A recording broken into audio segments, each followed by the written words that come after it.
Olá! Olá! Sejam muito bem-vindos ao nosso podcast Papo em Mente. Eu sou Paula Silvestre. E eu sou Eduarda Queiroz. E hoje estamos com uma convidada para falarmos sobre o Outubro Rosa, né? Sobre o câncer de mama, cuidados com a mulher. E estamos recebendo aqui a doutora Vanessa Marques, né? Para falar um pouco sobre o assunto com a gente. Seja muito bem-vinda, se apresente. Obrigada. Agradecer o convite de vocês. É um assunto que eu gosto muito de falar sobre saúde da mulher. Eu sou Vanessa, né, como vocês disseram. Sou formada em medicina aqui na nossa cidade mesmo. Fiz residência inicialmente em cirurgia geral. Depois da maternidade, mudei meu mindset para a ultrassonografia, uma especialidade que me deixou mais próxima dos pacientes, mudou um pouco a minha qualidade de vida também. Como mulher, precisei pensar nisso. E hoje sou ultrassonografista pelo Colégio Brasileiro de Radiologia, que é uma das entidades que rege um pouco sobre o rastreamento do câncer de mama, tão falado no Outubro Rosa. Muito legal, né? Então, assim, para a gente começar, qual realmente o cuidado que a mulher precisa ter, né? Porque a gente fala muito do Outubro Rosa e tem várias campanhas, né? Publicidade e tal, mas lá no dia a dia mesmo, o que a gente precisa ter o cuidado para acender aquela luzinha e falar assim, epa, tem alguma coisa errada? Eu vou falar um pouco do porquê estamos aqui hoje, né? Por que o Outubro Rosa? Né? O que trouxe esse alerta, né? Por que isso surgiu? Surgiu de uma mulher que teve câncer de mama, né? No final dos anos 70, e ela faleceu desse câncer de mama. E a irmã dela, ela prometeu que iria mudar todo o preconceito em cima da doença, né? Estar aqui falando sobre câncer de mama é a quebra de vários tabus, né, da sociedade, né, falar sobre mama, sobre seio, sobre intimidade feminina, sobre o toque. Então, tudo isso, hoje a gente já está quebrando mais um tabu, que é falar isso publicamente, né, que nem se falava nem entre as famílias, né, quem dirá na mídia, né. E o Outubro Rosa, ele surge nesse contexto, né, lá em 1980, quando tem a fundação dessa instituição para conscientizar mulheres sobre o câncer de mama, que já era muito incidente, mas não se falava nada sobre isso. Não se falava sobre prevenção, conscientização, não se falava que a doença existia. A mulher, ela começava a ter o que a gente chamava de cancro, né? Aquela mama ia mudando o formato, ia saindo secreção e ela simplesmente ia colocando tecidos na mama e escondendo aquilo. E aquele câncer ia espalhando até o dia que ela iria falecer por uma dificuldade de respirar, porque o câncer já tinha chegado no pulmão, ou por um desmaio, porque o câncer já estava no cérebro. Então, assim, hoje já estamos muito distante dessa realidade. O rosa, ele é escolhido porque era a cor preferida de Susan, né? A mulher que faleceu. E a irmã dela, na corrida pela cura, né, que acontece até hoje nos Estados Unidos, na Europa, já tivemos algumas aqui no Brasil, inclusive, distribuir esses lacinhos, né, para conscientizar. E aí ela começa a chamar a atenção. É o câncer mais prevalente em mulheres no mundo, depois do câncer de pele não melanoma. O câncer de pele é o mais incidente. Então, a gente sempre exclui ele quando a gente fala de estatísticas de câncer no geral. No Brasil, é o câncer mais incidente no geral, né? 10,5% dos cânceres do Brasil são câncer de mama e, lógico, nas mulheres é o mais frequente também. 2023, 73 mil novos casos de câncer de mama. Nossa. Então, você vai ter uma amiga com câncer de mama, uma colega, alguém do seu trabalho, né?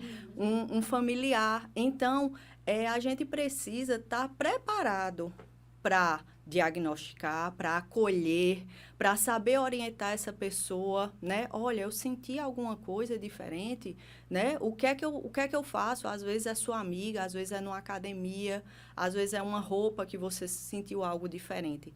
Então, é a primeira coisa que eu queria frisar, que isso tudo é uma história que está sendo construída. No Brasil, só em 2002, a gente teve a primeira referência ao Outubro Rosa. 2010 que o INCA começa a trabalhar isso através de cartilha, através de entrevistas, através disso aqui que a gente está fazendo hoje. Então, é algo muito recente. Nossos filhos, nossas filhas já criam essa cultura de prevenção, mas nós não temos. Essa cultura não está em nós. E a importância de ter um mês é porque eu digo que nossa vida é muito corrida. A vida, ela passa 1 ano, 2 anos, e a gente acha que fez ultrassom ano passado. A gente acha que fez mamografia ano passado e não fez. Então, marcar um mês é muito importante, porque fica um mês, opa, vou pegar, será que eu fiz esse ano? Será que eu tenho mamografia de outubro de 2022? Será que eu já fiz? Para não ficar isso perdido ao longo do ano. Então, esse é o mês realmente que tem muito aumento da procura. Né? Desde que começou o Outubro Rosa, 50% das mamografias, elas vão acontecer do Brasil no mês de outubro. Então, para você ver como aumenta a procura. Tem também trabalhos realizados pelo Sistema Único de Saúde com carros itinerantes que vão alcançar. A gente tem um Brasil enorme. Né? Uma população enorme, ribeirinho, sertão, né? Então, esses carros é importante que eles cheguem, né, com os exames de mamografia para que haja realmente esse rastreio, né, da doença. Então, estamos aqui hoje falando sobre Outubro Rosa, câncer de mama. Tudo isso surge por conta de uma mulher com câncer de mama. Quando a gente fala no câncer em si, o que é o câncer, né? Ele é uma reprodução de células de forma errada. As células do nosso corpo, elas se reproduzem e morrem. Reproduzem e morrem. No câncer, começa a se reproduzir, elas não morrem e aquele tecido começa a formar um tumor, né? Tumor pequeno, sólido, e ele pode se espalhar. Se é na mama, ele vai se espalhar via linfática para a axila, ou para órgãos distantes através do sangue, né? Cérebro, pulmão e o fígado. Quando a gente começa a falar de câncer, tem muito tabu. Eu estou com câncer, eu vou morrer. 95% dos cânceres de mama, se eles forem detectados no início, eles têm cura. O que seria esse início? O início são tumores menores que 1 centímetro, que não estejam disseminados, ou que, se disseminados, apenas para a via da axila, pela via linfática e não pela via sanguínea, que é quando tem as metástases à distância. Hoje, a tecnologia faz com que a gente entenda o câncer de mama. Não, quando a gente fala câncer de mama, são vários tipos de tumores, né? Tem os mais agressivos, os menos agressivos, os que dependem de hormônio, os que não dependem. O que ia acontecer, independente de qualquer coisa que você fizesse na vida. Então, a gente tem que ter essa base que é multifatorial. Então, esse rastreamento, essa busca por ele, a gente está sempre buscando por ele, porque não existe assim, se você me disser, como você perguntou, o que é que eu faço para não ter câncer de mama? Eu não tenho essa resposta, não existe essa resposta. O que é que eu faço para não ter? Ele é multifatorial, né? Ele acontece de forma aleatória na maioria das vezes, tá? Mas o que é que está relacionado? O que é que pode estar relacionado nesse multifatorial? Vamos lá. Quando a gente pega as pessoas que mais têm câncer de mama, quais são os grupos? Aquelas mulheres que ficaram mais tempo expostas aos hormônios femininos. Menstruou muito cedo, antes dos 12 anos. Teve a menopausa mais tarde, após os 55 anos. Não teve filhos. Teve filhos após os 30 anos. Não amamentou. Então, todos são fatores que fazem você ficar mais exposta a esses hormônios, o estrogênio e a progesterona. Uso de anticoncepcional, grande dilema na medicina, aumenta ou não aumenta? O que é que aumenta? Se o estrogênio for maior que 50 microgramas a dose. Não é mais utilizado pílula anticoncepcional com essa dose de estrogênio. Tá? Hoje em dia são microdoses. Então, anticoncepcional hormonal hoje aumenta? Não. Terapia de reposição hormonal na menopausa, aumenta? Aumenta. Se a gente comparar os dois grupos, eles aumentam. e eu sempre gosto quando a gente fala isso, né? Medicina é a ciência das verdades passageiras, né? Lá no início, quando a terapia de reposição hormonal surgiu com doses altíssimas, por vias oral, injetável, transdérmico, por vias múltiplas, e hoje não é mais assim que é feito. Então, também a origem, né? Isso. Então, daqui a algum tempo, possa ser que o estudo que esteja sendo feito no momento são 20 anos de observação das mulheres com a terapia de reposição hormonal moderna, possa ser que diga, não aumenta. Mas eu tenho que te falar o que está escrito da reposição hormonal, digamos, antiga. A primeira, que ela aumenta.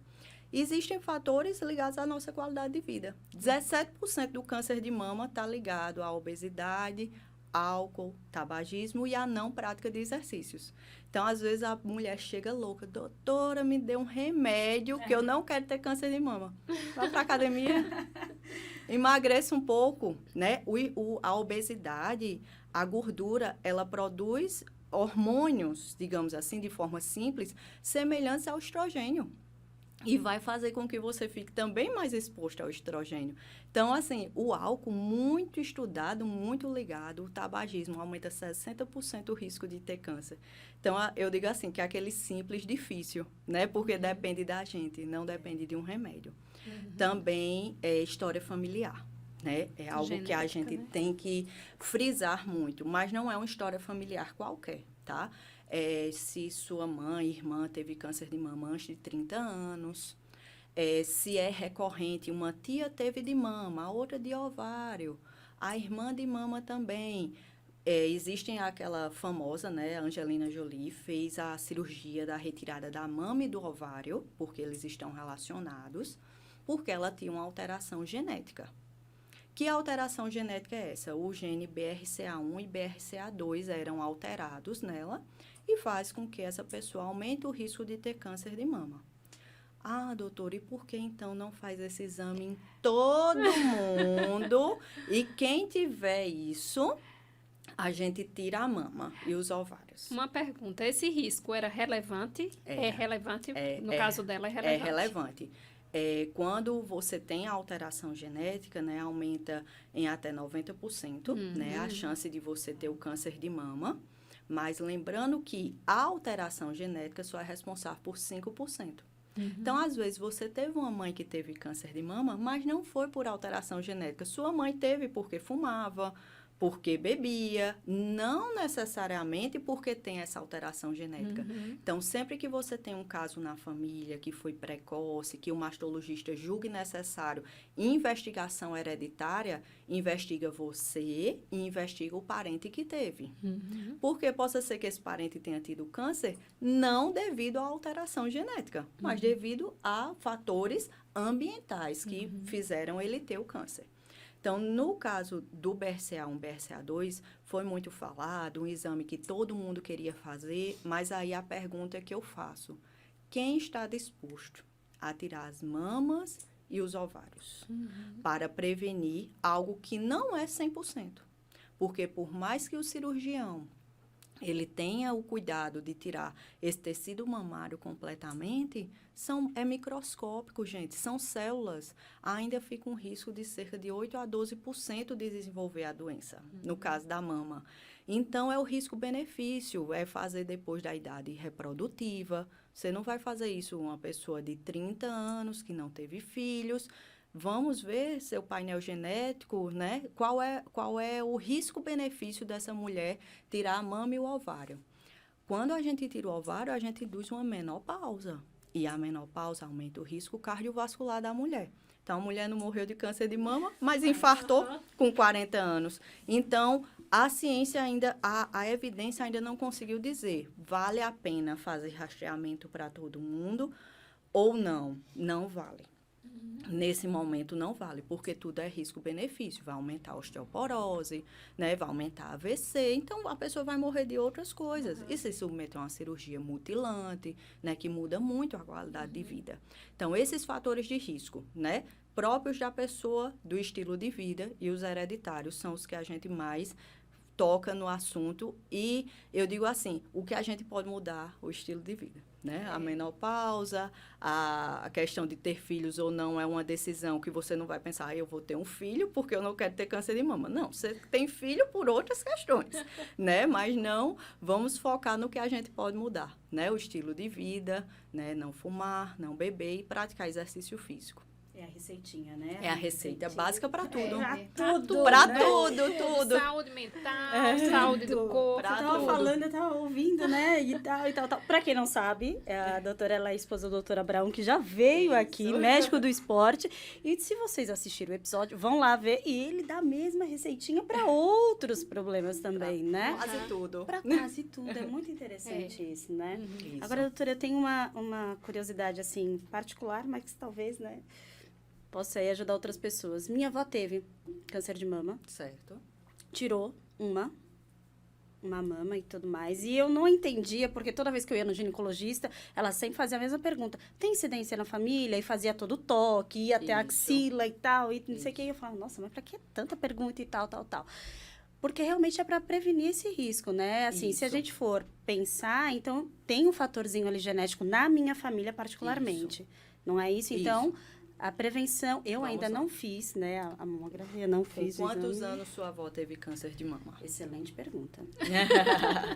Então, Preciso assim, me informar. Não sei. o rastreio geral, nacional, né? O que é que o Ministério da Saúde diz? Há uma divergência, tá, entre o Ministério da Saúde e a Sociedade de Mastologia e o Colégio de Radiologia. O Ministério da Saúde diz que é a partir de 50 anos. Mamografia a cada 2 anos. O Colégio de Radiologia e a Sociedade de Mastologia diz que é a partir de 40 anos e é anual, tá? Então, isso vai, eu digo assim, que vai mudar, o médico vai julgar, né, o fator de risco dessa pessoa e vai seguir uma das entidades. Todas as entidades têm seus estudos, eles falam isso, não é da cabeça, né? Eles se baseiam em alguma coisa. Então, as entidades estão amparadas e aí cada médico vai decidir qual autoridade ele vai seguir, tá? Quando a gente tem menos de 40 anos, também há casos que eu preciso, né, rastrear o câncer de mama. Se minha mãe teve câncer de mama com 30 anos, o meu rastreio começa 10 anos antes da incidência da minha mãe, né? Então, se minha mãe teve aos 30, aos 20, eu começo a fazer exames preventivos, que no caso de 20 anos seria a ultrassonografia, né? Porque a mamografia, ela serve para mamas que já estão em substituição. Aquela glândula vai deixando de ter glândula, porque não tem mais sentido a amamentação e vai sendo substituído por gordura. E aí a gente diz que a mama já não é mais tão densa e o raio-x da mamografia consegue detectar o que a gente busca, que são as microcalcificações. Então, para você, né? Você, 40 anos, começou. Se a avó teve aos 40, você começa aos 30 e 10 anos antes. A história familiar, ela liga sempre um alerta, porque apesar de ser pouco essa questão familiar, 5 a 10%, né, da alteração genética, mas são mulheres que tendem a se cuidar mais. Porque, eu tive um familiar com câncer de mama, eu vi o sofrimento, eu vi o que passou, todo mundo sofreu junto, todo mundo sofre junto. Então, as mulheres dessa família, elas procuram mais informação, elas têm mais medo, digamos assim, de ter a doença. Antes de a gente falar um pouco, você falou do toque, né, do exame semiológico, né, do mastologista. A gente quer sempre diagnosticar o câncer de mama antes que ele dê os sinais dele, né? Quais são os sinais do câncer de mama? Nódulo na mama palpável, pele avermelhada, aspecto de casca de laranja, está saindo alguma secreção da mama, principalmente se essa secreção for sanguinolenta. O mamilo que era para fora, ele inverteu, ele entrou. Tem gente que já nasce com o mamilo invertido, não é o caso. Mas ele era para fora e entrou. A mama está uma diferente da outra, né? A assimetria mamária. tudo isso são sinais de câncer de mama. Mas a gente não quer dar o diagnóstico de câncer de mama quando esses sinais já estão presentes. Então, quando a gente fala de autoexame, de conhecer o seu corpo, a gente fala em detectar nódulos que já estão de 1 centímetro para cima. Isso é importante na nossa realidade Brasil, tá? Porque, como eu disse, o Brasil é muito grande, a gente tem as lesões interexame. O que é uma lesão interexame? Eu não falei que o Ministério da Saúde disse que é a cada 2 anos? E se nesses 2 anos eu noto uma alteração na mama, eu não preciso fazer exame porque a mamografia estava normal? Não, gente. Não, a mamografia de rastreio. O que é rastreio? São pessoas que não sentem nada e vão fazer um exame. A partir do momento que você sentir qualquer coisa, você tem que buscar o profissional para você fazer um exame. Seja um exame clínico, seja ultrassom, seja mamografia, seja ressonância de mama, tá? Então, assim, rastreio é uma coisa. Não acha que porque você fez a mamografia hoje, você está blindada do câncer por 2 anos. Não é assim. Você tem que fazer o autoexame, se ainda menstrua, de preferência 7 dias depois da menstruação, para que você sinta e conheça seu corpo. Opa, isso não existia. A mama está dolorida, algo está diferente, né? Está saindo secreção do meu mamilo que não saía, né? Então, isso é o autoexame, né? Você se conhecer.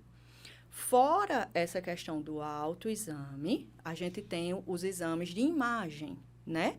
Mamografia, trabalha com radiação, é um raio-x específico para a mama, que a gente vai ver o que todo médico quer diagnosticar, que é antes de ter essa lesão, que são as microcalcificações. São alterações a partir de 1 milímetro, que eu já digo, aqui tem algo errado. Aqui está querendo aparecer algo. A paciente nem sonha, né? A paciente nem sonha que aquilo está ali, né? Não tem nenhum sintoma, nenhum sinal. Então, mamografia, por isso que mamografia é o padrão. Ultrassom para quem tem mama densa. Então, você é jovem, tem 35 anos, está sentindo algo na mama, ou teve um parente na família com 45 anos teve câncer de mama, com 35 você vai começar seu rastreio. Qual é o exame? Ultrassom, porque a ultrassom ela é boa quando ainda tem muita glândula. A ultrassom também é boa quando a mamografia diz assim, olha, eu vi alguma coisa, mas eu não estou sabendo muito bem o que é. Se é um cisto, se é um nódulo, faz a ultrassom para você elucidar o que é aquilo. Então, a ultrassom entra aí. E ainda existem aqueles casos que a gente vai precisar de ressonância magnética. Por exemplo, a paciente usa uma prótese de mama, silicone. Silicone atrapalha a mamografia? Na maioria das vezes, não. Né? O técnico ele tem que ser avisado, ele vai posicionar essa prótese, tirar essa prótese do campo para que seja pega a glândula. Mas, se a mamografia ficar limitada pela prótese, ou uma paciente que fez uma reconstrução mamária extensa, não consegue, já fez radioterapia por outro motivo, e aí essa mama ela é muito fixa, a mamografia às vezes não consegue alcançar o grau de soberana dela no rastreio. E aí ganha espaço também a ressonância magnética. Então, são escalas, mas a gente sempre quer deixar assim, cristalizado na cabeça das pessoas que quando surgem os sintomas, a gente tem que correr. E a gente não quer que os sintomas surjam. A gente quer pegar sempre antes. A gente quer uma mamografia lá com essa microcalcificação de 1 milímetro, porque é aí que está os 95% de cura, tá? E o acompanhamento é importante, né? Um exemplo, eu tenho um nódulo há muitos anos, né? Ele é pequenininho, nunca cresceu e a gente fica só acompanhando, Isso. né? Então, aquilo não quer dizer que é um câncer, né? Não. Porque, então, ele tem que ter um tamanho, né? Uma evolução para poder você chegar Isso. a fazer uma intervenção, não é isso? Isso. Os critérios de imagem, né? Quando a gente está fazendo a ultrassom, por exemplo, já existem os nódulos que a gente chama do bem e os nódulos do mal. O câncer, ele tem cara de câncer, ele tem jeito de câncer. E aí, o nódulo, provavelmente, você está acompanhando, é um nódulo redondinho, bem definido, pequeno, que a cada 6 meses você faz o exame e ele não muda nada. Então, isso é, na maioria das vezes, o fibroadenoma. É uma proliferação também de células, mas que para. Lembra lá quando eu falei o que é câncer? Prolifera e não para, só dissemina. Então, na maioria das vezes é o fibroadenoma. Acontece na idade reprodutiva da mulher, devido aos hormônios mesmo. Ele cresce, para, ficou lá, né? E não precisa de intervenção realmente. A não ser que ele mude. O que é que a gente olha? Aumentou mais que 20%. Ele era redondo e agora ele parece uma estrela. Ele era cinza e ele agora está escuro. Então, ele não tinha calcificações, ele agora tem. Opa, sinal de alerta. Vamos progredir a investigação. Por eu ter um nódulo, aumenta o risco de eu ter câncer de mama? Não. Nada a ver, tá? Assim, nódulo é nódulo, tá lá. Você vai ter, o nódulo vai acompanhar. Agora, qualquer mudança na característica desse nódulo, a gente investiga mais a fundo, que são com as biópsias, realmente, para ver o que realmente está acontecendo, né? Falando ainda de silicone, né, o silicone é muito popular, né? Muito popular. E para quem não usa, tem muitas dúvidas, né? E como é que você... Na ultrassom consegue enxergar a mama com silicone? O silicone, ele não prejudica a ultrassom, não prejudica a mamografia, exceto em casos raros, né? Que a gente vai precisar da ressonância. E o silicone não aumenta o risco de câncer de mama, né? Então, isso é algo que é muito falado. A gente teve um grande problema com próteses texturizadas de silicone. O que é textura? Textura é se é liso ou se é áspero, né? E um determinado fabricante usou uma prótese que era áspera e essa prótese fez com que as mulheres tivessem um maior risco de um câncer, mas era um linfoma. Por quê? A prótese é um corpo estranho. Tá? Corpo estranho. Aí o sistema imune ia lá e dizia, opa, tem um corpo estranho aqui, vamos matar. Vamos matar, vamos matar, vamos matar. E esse sistema imune ficava desordenado. E acabou formando esse tipo de linfoma relacionado às próteses texturizadas. Foi proibido prótese texturizada. Agora é só prótese lisa. As próteses lisas, hoje, está associada a algum tipo de câncer? Tá. Câncer de célula escamosa, câncer na pele, na cicatriz. Igual eu posso ter tido uma queimadura grave na minha infância e aquele lugar na queimadura também tem um risco aumentado de câncer de célula escamosa. Então, não é um câncer de mama, entende? É um câncer relacionado ao cirúrgico, à cicatrização. Então, a prótese de silicone, ela não aumenta o risco de câncer de mama. E outro grande tabu também é o desodorante. Desodorante também não aumenta o risco de câncer de mama. Tá? Eu fiquei, meu Deus, e agora? Tem outros riscos, né? Porque eu fui indicada a mudar de desodorante. Isso, a questão do alumínio, né? A gente sabe que o alumínio, ele é cancerígeno. O alumínio presente na cápsulazinha de café que a gente toma, que a gente usa no desodorante, que a gente usa em várias coisas, a gente sabe que o alumínio, ele é cancerígeno. Mas com relação ao câncer de mama, em vivo, não conseguiu se mostrar relação. Medicina é assim, a gente sabe que in vitro, ele é cancerígeno, na célulazinha in vitro, mas em vivo, isso mostrou? Não mostrou.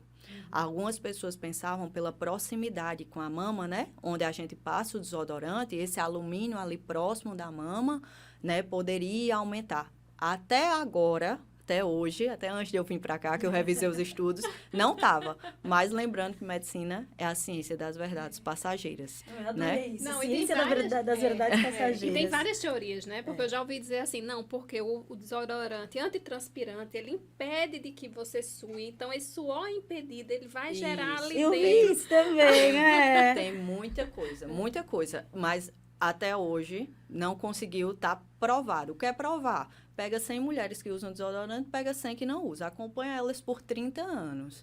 quem teve câncer, quem não teve, com o mesmo estilo de vida, com a mesma dieta, mantendo o peso, então não conseguiu estabelecer uma relação, né? Sempre tem viés. Não, ela teve câncer porque ela engordou, né? Ela teve câncer porque, olha o estilo de vida dela, né? Não foi o desodorante, né? De forma isolada. Muito interessante. Outra dúvida agora. Sim. Que eu já ouvi falar demais, né? Assim, tem pessoas que têm medo de fazer a mamografia Sim. anualmente, porque diz assim, eu não tenho histórico familiar Sim. e é uma exposição à radiação, Sim. né? Aí vai do médico indicar ou não, mas como é essa radiação? É algo seguro para você fazer realmente todo ano ou não? Não, vamos lá. Quando a gente fala em fator de risco, que a gente falou lá no início, radiação ionizante é um dos fatores de risco para câncer de mama, tá? Então, aquela criança que teve um tumor no mediastino na infância, né, menina, e fez radioterapia, né, no tórax, ela tem um risco aumentado, né? Doutor, e eu ficar fazendo raio-x todo ano? Tem um risco aumentado. Hoje, as máquinas de raio-x, elas são muito modernas. Não é nada comparado a, digamos, 30, 40 anos, né? É moderno até, mais seguro até para o próprio operador, né? Para até a pessoa que está ali junto com você, o técnico. E por isso que há divergência entre as sociedades. O Ministério da Saúde diz que é a cada 2 anos. E a Sociedade de Mastologia e o Colégio de Radiologia a cada 1 ano. Então, ele deixa o médico livre. Se o seu paciente é de baixo risco, não aumente o risco dele fazendo anualmente. Entendeu? É isso que o Ministério da Saúde quer dizer com essa a cada 2 anos.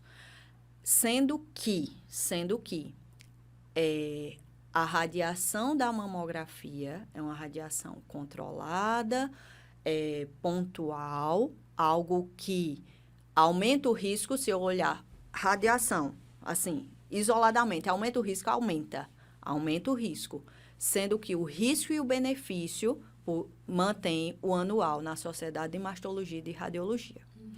Então, o que eu posso te dizer? É individualizado,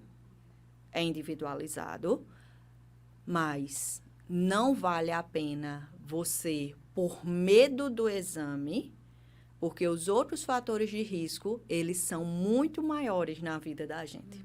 Então, você diz, eu não vou fazer mamografia porque eu tenho risco de ter câncer de mama.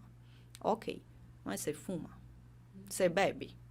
Você faz exercício físico 1 hora por dia, 5 vezes na semana? Você está com o peso adequado?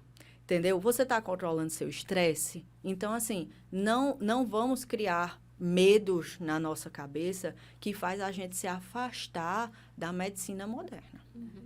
Existiu uma grande fake news, acho que, não sei se foi durante a pandemia, um vídeo, né, dizendo, não faça mamografia, que dá câncer, né? E isso se dissemina, infelizmente, muito mais rápido do que isso aqui que a gente está falando hoje, né? Então, assim, o que eu posso dizer é que o anual ou a cada 2 anos, os dois estão seguindo critérios estabelecidos de segurança. O que não é seguro é a cada 3 meses eu estar fazendo mamografia, né? Eu tenho medo de ter câncer a cada 3 meses. Não, o que é seguro? Ou anual ou bianual. Se as sociedades estão falando, elas estão seguras. Nenhuma sociedade está indicando o exame para causar o câncer, né? Numa pessoa. Né, gente? Isso, Isso. E mais seguro? Alimentação, atividade física. Isso, controle do estresse. E vamos lá no ginecologista a cada 6 meses ou a cada 1 ano, né, gente? Isso. Porque isso é muito importante, né, Com doutora? certeza, Você com certeza. entender como o seu corpo funciona, entender se está certeza. tudo legal, né? E deixar tudo direitinho. É a receitinha de bolo. Isso Né? mesmo. Não tem por onde fugir. É consultar o médico, qualquer sintoma diferente, né? Ir lá buscar, tô sentindo isso, não esconder. Né? Infelizmente, né, eu na prática da ultrassonografia, quantas pacientes a gente vê que teriam história diferente, né, no câncer, se lá, não, doutora, eu estou sentindo já faz 3 meses, mas aí eu achava que ia melhorar, né? Eu achava que ia passar. Não, doutora, isso aqui foi uma pancada, é o que mais a gente escuta. né? Isso aqui, doutora, foi uma pancada que eu levei. E aí ficou assim, mas não é. Mas não é. Né? É aquela desculpa, né? Que a gente... traumas, pancadas não aumentam o risco de câncer de mama, tá? Também. Culpa, Né? Isso. O medo, a culpa, né? A Isso. fuga de tudo isso, né? É muito medo. Porque muito medo. na realidade, a gente sabe quando a gente não tá bem, né, doutora? Sabe. Quando tá acontecendo alguma coisa. No fundo, a gente sabe. Sabe, né? sabe. E é impressionante, né? Que elas deitam na maca, elas já deitam com a certeza. Às vezes elas erram, né? A intuição erra. Mas, assim, elas deitam com a certeza, já angustiadas, já com o olho, assim, com lágrimas, porque elas já sabem, e a gente fica ali naquele lugar e já vai explicando. Então, você já sabe. Mas é o que eu sempre explico, né? Durante o exame, que aquilo não é uma sentença. Eu falei isso agora, Né? não é uma sentença de morte, Não é uma né? sentença, né? Não é uma sentença. Eu acho que semana passada, durante uma agenda, eu vi 3 lesões suspeitas, né, de câncer. Lógico, o diagnóstico não é pelo ultrassom, a gente indica a biópsia, mas lesões bem suspeitas. E aí a gente vê que a própria mulher, o modo dela encarar aquilo, né? Existe a pessoa que vai dizer, eu vou enfrentar, né? Vou continuar enquanto eu puder trabalhar, enquanto eu puder fazer isso. E existe aquela que acha realmente que é uma sentença, né? Que já vai pensando como é que vai organizar os filhos, como é que vai dividir as coisas. Não é uma sentença, né? A gente tem muito diagnóstico precoce, né? Muito diagnóstico precoce.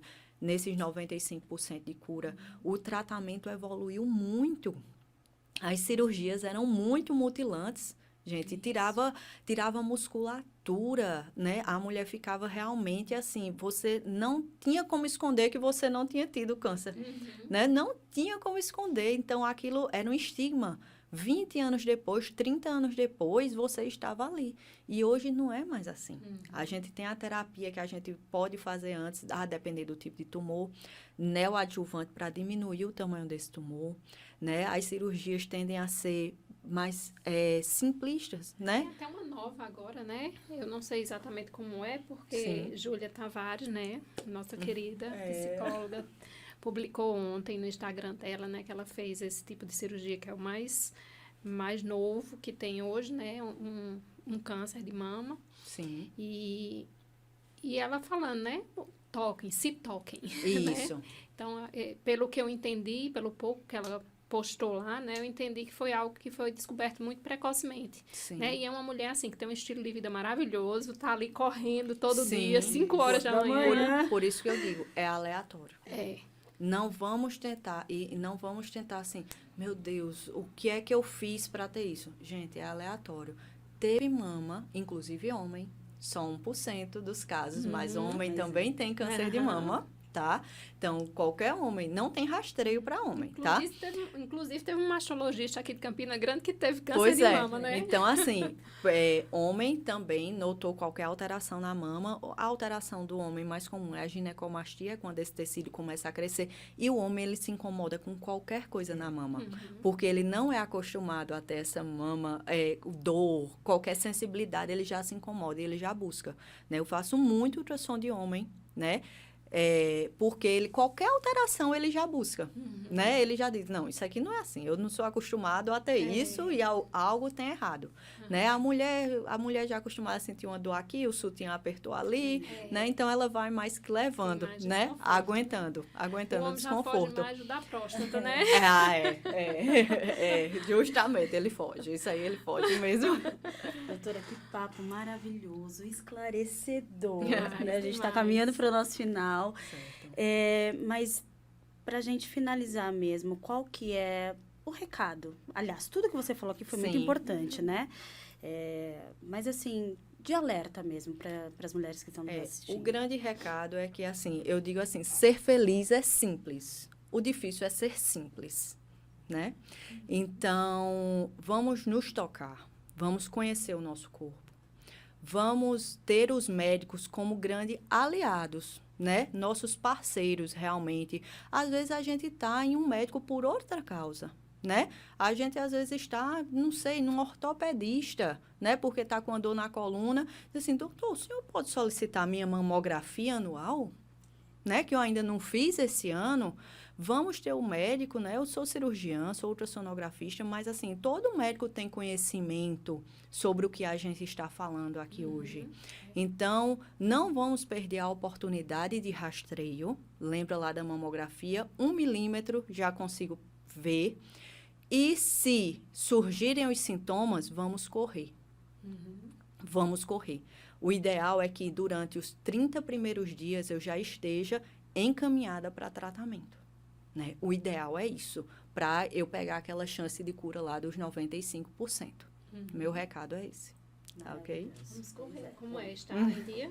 Né? Então, eu vou fazer 40 anos agora, vou Isso. começar. Vai né? ser premiada. Exatamente. É o presente.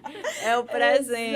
Exatamente, vou já agendar. Carimbada. É o presente. É o Mas presente. é isso aí, foi muito esclarecedor. Muito Agradeço, obrigada. gente. Agradeço a oportunidade. Nós é que Estou à agradecemos. disposição. Adoro falar de saúde, adoro falar de mulheres, tá ok? Então, a mesa está aqui aberta Pois é, sempre aquele para assunto É você. só propor que a gente Tá ok. combina. Tá ok. Gostou do assunto de hoje? Conhece alguém que precisa? Ou você também? Vai lá, compartilha, não é, Duda? Pois é, vamos lá. Deixar esse negócio rolar aí, né? Que é legal para todo mundo. Para a mãe, para a esposa, para a irmã, para a amiga.